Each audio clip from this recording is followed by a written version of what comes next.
En attendant demain sur Europe 1 avec Jean-Pierre Montanet. Bonjour Jean-Pierre. Bonjour Pierre. Vous nous présentez Amélia, collaboratrice virtuelle. Elle pourrait demain débarquer en force dans certaines entreprises pour gérer la relation client. Et honnêtement, en découvrant sa photo, il est tout à fait possible d'y voir une future collègue de bureau, sourire charmant, cheveux blonds, l'œil vif et bleu.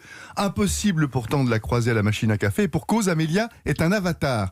Une jeune femme 100% virtuelle, mais hyper réaliste, numérique et dopée à l'intelligence artificielle. Mise au point par IPsoft, cette multinationale américaine vient donc de dévoiler la version 4 de la collaboratrice du futur, l'assistante fictive la plus avancée du marché.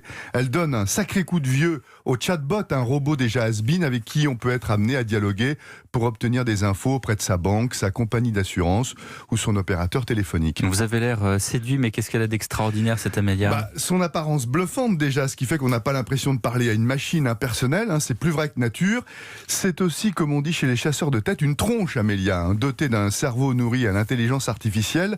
La nouvelle recrue jongle entre plusieurs langues, comprend quasiment tout ce qu'on lui demande, améliore ses compétences avec le temps, en emmagasinant de l'expérience. Amélia est en fait capable de tenir des conversations naturelles équivalentes à celles qui existent entre nous, Pierre, pour répondre, elle, à la demande d'un client ou exécuter une tâche précise. Elle manifeste même des émotions en souriant ou en grimaçant si son interlocuteur s'impatiente. Et si jamais ça tourne mal, elle peut appeler un humain à la rescousse. Mais elle est déjà au boulot, cette Amélia? Oui, déjà recrutée en Espagne par l'opérateur Telefonica pour traiter 150 000 appels par jour.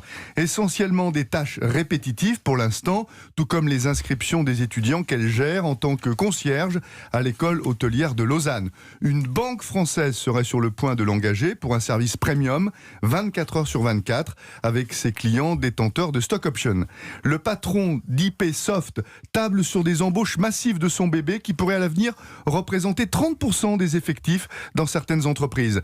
Amélia incarne, il est vrai, non seulement l'employé modèle, pas de congé maternité, jamais malade, 100% dévoué à l'entreprise, mais aussi employé du troisième type hybride, mi-humain, mi-machine, ce qui devrait, pour ses géniteurs, faciliter son intégration dans une entreprise. Vite dit, vivement donc qu'elle puisse être capable d'organiser son pot d'arrivée, qu'on puisse mesurer la popularité d'une collègue de travail virtuelle. Merci Jean-Pierre Montanet et à demain pour donc l'info d'après-demain.